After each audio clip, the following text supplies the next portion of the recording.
नमस्कार दोस्तों। आज हम आपको ईश्वर के चमत्कार की एक ऐसे आदमी की सत्य घटना सुनाने जा रहे हैं कि जिसने एक बार नहीं, दो बार नहीं, 3 बार जन्म लिया। ये बात है सन 1944 की। उत्तर प्रदेश के पहाड़ों के बीच एक छोटे से घर के बाहर एक 23 साल का युवक नशे की हालत में बोतल लिए किसी के घर की तरफ जा रहा था। उसके दिलो दिमाग में बस पद्मा ही नाम गूंज रहा था। पद्मा, इस नाम से उसको बड़ी बेचैनी होती थी और उसकी सारी पुरानी यादें ताज़ा हो जाती थी। जैसे ही वह आदमी घर में प्रवेश करने के लिए आगे बढ़ा, तुरंत ही घर से एक महिला निकलकर बाहर आ गई। महिला उम्र में उससे दुगनी थी, जो बूढ़ी हो रही थी। महिला के चेहरे पे अजीब सा डर था। उसने उस आदमी को घर में घुसने से रोक दिया। उसके हाथ से शराब की बोतल छीनकर तोड़ दी। वह आदमी बिना पलके झपकाए महिला को घूरे जा रहा था। तभी महिला के मुंह से कुछ ऐसे शब्द निकले जिसने उस आदमी की दुनिया ही बदल दी। मैं तुम्हारी माँ की तरह हूँ, तुम यहाँ से चले जाओ। पिछले जन्म में तुमने सब कुछ खो दिया है और अब तुम फिर से सब कुछ खोना चाहते हो। दोस्तों, ये औरत कौन थी? क्या ये पद्मा थी? और ये आदमी कौन था जिसे वह घर के अंदर आने नहीं देना चाहती थी? दोस्तों, चलिए जानते हैं आज की सच्ची घटना में आखिर ये माजरा है क्या। 7 फरवरी 1921 उत्तर प्रदेश के बरेली में एक लड़के का जन्म होता है, जो कि मात्र 10 महीने की उम्र में पीलीभीत जैसा कुछ शब्द का इस्तेमाल करने लगा। इसको सुनने के बाद उसके घर वाले काफ़ी ज़्यादा हैरान और परेशान हो गए कि जहाँ पर 10 महीने का बच्चा ठीक से बोलना तक नहीं सीख पाता है, वह पीलीभीत जैसा कठिन शब्द का प्रयोग कर कैसे रहा है। इस बात पर किसी ने इतना खास ध्यान नहीं दिया। जैसे जैसे उस बच्चे के बोलने की क्षमता में सुधार हुआ, तो लगभग 50 किलोमीटर दूर तक एक बड़े शहर पीलीभीत में हुए अपने पिछले जन्म के बारे में उसने बात करना शुरू कर दिया और बहुत सारी जानकारी के साथ अपने पिछले जन्म का नाम लक्ष्मी नारायण बताया। समय बीतने लगा। लगभग 4 साल के बाद बिशन के पिता बिशनचंद को लेकर एक शादी में जा रहे थे। वहां से लौटने के बाद उनकी ट्रेन पीलीभीत नाम के स्टेशन पर रुकती है। घोषणा में पीलीभीत नाम सुनते ही बिशनचंद परेशान हो जाता है और खिड़की के बाहर देखता है और अपने पिता से स्टेशन पर उतरने की जिद भी करता है। उसके पिता उसे रोकते हैं तो वह रोने लगता है और कहता है, ये मेरा शहर है, यहाँ मेरा घर है, यहाँ मैं कभी रहा करता था। ये सुनने के बाद बिशनचंद के पिता भी बच्चे की बात से हैरान और परेशान हो जाते हैं। उन्हें भी लगता है कहीं इसका भी कोई पुनर्जन्म तो नहीं हुआ। क्या ये पुनर्जन्म की कहानी है या कोई भ्रम है? समय बीत रहा था। 5 वर्ष बाद 1926 में उत्तर भारत के एक अखबार में एक लेख छपा, जिसमें एक भारतीय वकील के कई नंदन सहाय ने अपने बेटे की पिछली जिंदगी की यादों को और जांच के जरिए उनकी पुष्टि का वर्णन किया। इस लेख की वजह से दूसरे लोग भी इस तरह के विवरण लेकर आगे आए, जिनमें से कुछ की जांच सहाय ने खुद की। उनमें से एक मामला बिशनचंद कपूर का था। तब उन्हें बिशनचंद के केस के बारे में पता चला। तब के सहाय बिशनचंद से मिलने के लिए उसके घर आते हैं। सहाय ने बिशनचंद से बहुत सारे सवाल किए और इसका एक रिकॉर्ड बनाना शुरू कर दिया। बिशन ने बताया उसका नाम लक्ष्मी नारायण है और उसका जन्म पीलीभीत में हुआ था। इस बात की पुष्टि करने के लिए बिशनचंद सहाय के साथ पीलीभीत चला जाता है। बिशन ने उन इमारतों को, अपार्टमेंट को पहचान लिया जिन्हें वह पहले से जानता था, और अपनी पुरानी कक्षा को भी उसने एक तस्वीर में अपने पिछले पिता हर नारायण और अपने आप को पिछले खुद लक्ष्मी नारायण को भी पहचान लिया। उसने तबले की एक जोड़ी पर ढोल बजाने का हुनर दिखाया। उसने एक ऐसा वाद्य बजाया जिसे उसने पहले कभी नहीं देखा था, और वहाँ पर अपनी माँ यानी कि लक्ष्मी नारायण की माँ से मिला। लक्ष्मी नारायण की माँ बिशन से ऐसे सवाल करती है जिसके बारे में सिर्फ लक्ष्मी नारायण को पता होता है, और बिशनचंद बिना कुछ सोचे सभी सवालों का एकदम सही जवाब देने लगा। ये सारी स्थिति देखने के बाद सहाय ने उन सब चीज़ों का एक उचित दस्तावेज तैयार किया और उसे लेकर अपने साथ चले गए, और अब ये जांच यहीं रुक जाती है। कई साल बीत जाने के बाद 3 दशक बाद पुनर्जन्म पर शोध करने वाले इयान स्टीवेंसन को सहायक का पैम्फलेट मिलता है और उन्होंने इस मामले की आगे जांच करने का फैसला किया। 1964 में उन्होंने बरेली में बिशन के बड़े भाई, भाभी और बड़ी बहन का साक्षात्कार लिया। फिर पीलीभीत में लक्ष्मी नारायण के चचेरे भाई का, जबकि भारत में उनके सहायक पी पाल ने बिशन के पिता का साक्षात्कार लिया। उन सब ने बताया कैसे एक नन्हे बच्चे ने उन्हें पहचान लिया। अंत में स्टीवेंसन ने 1969 में खुद बिशनचंद के साथ लंबी बातचीत की और एक बार 1971 में और दूसरी बार 1974 में, ताकि वह लक्ष्मी नारायण के बारे में सही से पता कर सके। लेकिन सारी जानकारी इकट्ठा करने के बाद भी उन्हें ऐसा कुछ भी नहीं मिला जिससे ये पता चले कि बिशनचंद और लक्ष्मी नारायण का कोई भी कनेक्शन नहीं था। और उनके सहायक द्वारा लिखे गए दस्तावेज जो तैयार किए गए, उस आधार पर मामले को आगे बढ़ाकर उनके अनुसार लक्ष्मी नारायण एक अमीर किसान हरि नारायण की इकलौती और बिगड़ी हुई औलाद थी। अपने पिता की मौत के बाद लक्ष्मी नारायण ने सिर्फ 6ठी कक्षा तक पढ़ाई की। हालांकि उन्होंने निजी शिक्षा या सब निर्देशन जारी रखा। विरासत में काफ़ी कुछ अच्छी चीज़ें छोड़कर लक्ष्मी नारायण का झुकाव अच्छे खाने, बढ़िया कपड़े, सुंदर महिलाओं और शराब की ओर था और पिता के पैसे पर ऐश करने लगा। मतलब अच्छे कपड़े, अच्छा खाना, खूबसूरत लड़कियां और शराब के साथ साथ बहुत सारे नशे में डूब गया। दोस्तों, उन्होंने लंबे समय तक रेलवे सेवा के लिए काम भी किया। लक्ष्मी नारायण के मामा ने के सहाय को एक आश्चर्यजनक बात बताई कि लक्ष्मी नारायण का जन्म भी लक्ष्मी नारायण के लिए वो जन्म भी उसका पुनर्जन्म था। लक्ष्मी नारायण को भी 6 साल की उम्र तक अपने पिछले जन्म की याद थी और वह कहता था कि वह जहानाबाद से आया था।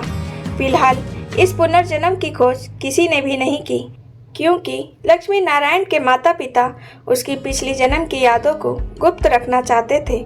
इधर 6 सालों बाद बिशनचंद ने स्टीवेंसन से दावा किया कि जब वह लक्ष्मी नारायण था तब उस रूप में उसे जो पिछला जन्म याद था वह एक राजा के बेटे का था, लेकिन अब उसे उसकी कोई याद नहीं है।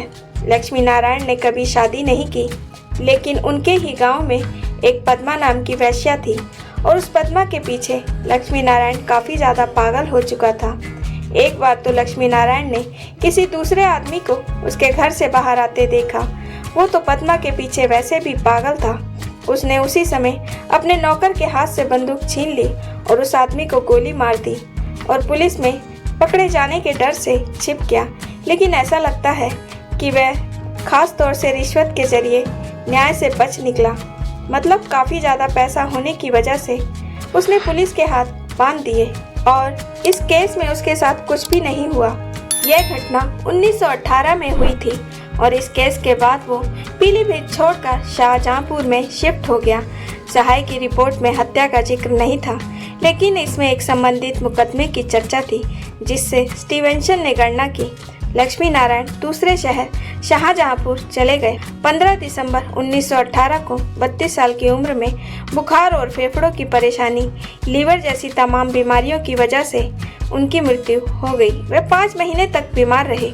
उन्होंने अपने परिवार की इतनी संपत्ति खर्च कर दी थी कि उनकी मां को अपने भाई के साथ बरेली में रहना पड़ा। बिशनचंद लक्ष्मी नारायण की मां से बहुत प्यार करते थे, उसे अपनी मां से ज़्यादा तरजीह देते थे। वह अक्सर अपने पिता को मनाने की कोशिश करते थे कि वह उसे अपने परिवार में उनके साथ रहने दे, और जब वह बरेली में अपने भाई के साथ रहती थी तो अक्सर उनसे मिलने जाया करते थे। 15 साल की उम्र तक वह उनके संपर्क में रहे। लक्ष्मी नारायण के जीवन में पद्मा का एक बड़ा ही खास रोल था, जिसकी वजह से लक्ष्मी नारायण ने कभी शादी नहीं की और उसको अपनी रखेल बनाकर उसके साथ रहने लगे, और उसका असर कहीं ना कहीं लक्ष्मी नारायण के पुनर्जन्म के ऊपर भी पड़ रहा था। मतलब ये असर बिशनचंद पर भी पड़ रहा था। एक दिन मात्र 5 साल की उम्र का एक लड़का बिशनचंद अपने पिता से बोला, आप भी एक रखेल रखिए और उसके साथ वक्त बिताकर आपको काफ़ी अच्छा लगेगा। लक्ष्मी नारायण की तरह ही बिशनचंद को भी पद्मा से काफ़ी ज़्यादा लगाव था। बिशनचंद के बचपन में पद्मा भी कई बार बिशनचंद से मिलने जाया करती थी और बिशन उसको पहली ही नज़र में पहचान कर उसकी गोद में बैठकर घंटों घंटों बातें किया करता था। यहाँ तक कि बिशन चंद को उस रात पद्मा के घर से निकल रहे उस आदमी के मर्डर के बारे में भी हर एक डिटेल याद थी कि कैसे लक्ष्मी नारायण ने पद्मा के घर से निकल रहे आदमी की दिन दहाड़े हत्या कर दी थी और बहुत ही गर्व के साथ इस बात को सभी लोगों को बताता था। अब बिशन की उम्र 23 साल की हो गई थी। एक दिन बिशन पद्मा से मिलने के लिए उसको अपने ऑफिस में बुलाता है। उसके आने पर वो इतना एक्साइटेड हो गया कि अपने सामने पद्मा को देखकर बेहोश ही हो गया। लेकिन उसी शाम बिशन चंद अपनी पद्मा को देखने की हसरत को पूरी करने की नीयत से पद्मा के घर पहुंचा। लेकिन पद्मा के घर पहुंचने के बाद बिशन को एक ऐसा जवाब मिलता है कि वह काफ़ी ज़्यादा निराश हो जाता है। पद्मा ने उसको बोला कि वह उसकी माँ की उम्र की है, तुम यहाँ से चले जाओ। पिछले जन्म में तुमने सब कुछ खो दिया है और अब तुम फिर से सब कुछ खोना चाहते हो। और कहा वह इन सब चीज़ों से दूर रहे। इतना सुनने के बाद बिशन चंद वहाँ से लौट आता है। मतलब यहीं से पद्मा उसकी ज़िंदगी से अलग हो जाती है। उसके बाद वो कभी पद्मा से नहीं मिला और लगभग 2 साल बाद बिशन चंद भी शादी कर लेता है और आखिर में पद्मा का चैप्टर क्लोज हो गया। इन स्टीवंस के अनुसार बिशन चंद के 46 स्टेटमेंट रिकॉर्ड किए गए थे, जिसमें से 22 स्टेटमेंट को लक्ष्मी नारायण की लाइफ से मैच कर लिया गया था। लेकिन उन सभी के बयान में से एक सबसे खास बात जो थी वह था लक्ष्मी नारायण के घर में छिपा हुआ खजाना। यानी कि लक्ष्मी नारायण के पिता हरि नारायण मरने से पहले अपने घर में काफ़ी सारा धन छिपा कर गए थे, जिसकी सही लोकेशन बिशन चंद नहीं बता पाया। लेकिन उस कमरे को ढूंढ लिया जहां पर उस खजाने को छुपाया गया था।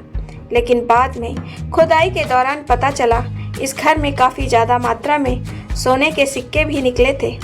अब बिशन चंद की ज़िंदगी में लक्ष्मी नारायण की ज़िंदगी भी शामिल होने लगी थी। बिशन चंद अपनी गरीबी के लिए अपने पिता को कोसता था, पैसे मांगता था, रोता था, पैसा न मिलने पर अपने कपड़े फाड़ देता था। यहाँ तक कि एक बार उसने यह भी बोल दिया कि ऐसा खाना जो उसके घर में पकता है, मेरे यहाँ का नौकर भी ये पका हुआ खाना नहीं खाएगा। परिवार पूरी तरह शाकाहारी था, जैसा कि उनकी जाति के लिए प्रथा थी। लेकिन 5 या 6 साल की उम्र में उसने मांस मांगना शुरू कर दिया। घर में न मिलने से उसे चुपके से खाने लगा। और तो और जब उसकी बहन ने उसे औषधीय ब्रांडी पीते हुए पकड़ा तो उसने कहा मुझे पीने की आदत है। और इस तरह ही लक्ष्मी नारायण की जो बुरी आदतें थी, जैसे शराब पीना, लोगों से लड़ना झगड़ना, घर के लोगों से छिप छिप कर नॉनवेज खाना, ये सारी उसकी ज़िंदगी में धीरे धीरे शामिल हो रही थी, जो कि उसकी वर्तमान ज़िंदगी से बिल्कुल विपरीत थी। लेकिन धीरे धीरे समय बीत गया और धीरे धीरे वो चीज़ें धुंधली होती जा रही थी। लक्ष्मी नारायण की बुरी आदतें, यादें कहीं ना कहीं बिशन चंद पर असर डाल रही थी, जिसकी वजह से उसके अंदर हमेशा एक बेचैनी सी रहती थी। उसको ये लगता था ये गरीबी और बेचैनी उसके पिछले जन्म के कर्मों की सज़ा है, खासकर उस आदमी की हत्या। वह अपनी बुरी आदतों पर, इन सब चीज़ों पर वह नियंत्रण करना चाहता था, लेकिन नियंत्रण हो नहीं पा रहा था। काफ़ी समय के बाद नियंत्रण करते करते इन सब चीज़ों पर वह काफ़ी हद तक नियंत्रण कर ले गया और धीरे धीरे एक सामान्य इंसान की तरह ज़िंदगी जीने लगा। अब बिशन चंद को 7 साल की उम्र में ही अपने पिछले जन्म की यादें धुंधली सी लगने लगी थी। वयस्क होने तक सिर्फ एक हत्या करने की याद ही रही। उन्होंने धीरे धीरे अपनी मौजूदा परिस्थितियों के साथ तालमेल बिठाया और जो उनके शौक थे, रेशमी कपड़ों पर जोर देने जैसे पिछले जन्म के व्यवहार को त्याग दिया। हालांकि मध्य आयु में भी उन्होंने अपनी जाति के शाकाहार को नकार दिया। घर के बाहर मांस और मछली खाना जारी रखा।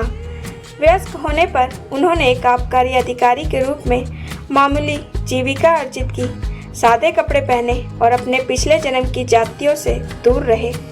उनका स्वभाव बहुत जल्दी गुस्सा करने वाला था, लेकिन वह हिंसक नहीं थे और कभी कभी अपना आपा खोने के बाद में पश्चाताप में रोया करते थे। दोस्तों, तभी कहा जाता है ये सब जो हमारे जीवन में घट रहा है, ये हमारे पूर्व जन्मों का ही फल है। आपकी क्या राय है? लाइक और कमेंट करके ज़रूर बताएं और चैनल को सब्सक्राइब करना बिल्कुल ना भूलें। मिलते हैं एक और नई कहानी के साथ। बहुत बहुत धन्यवाद।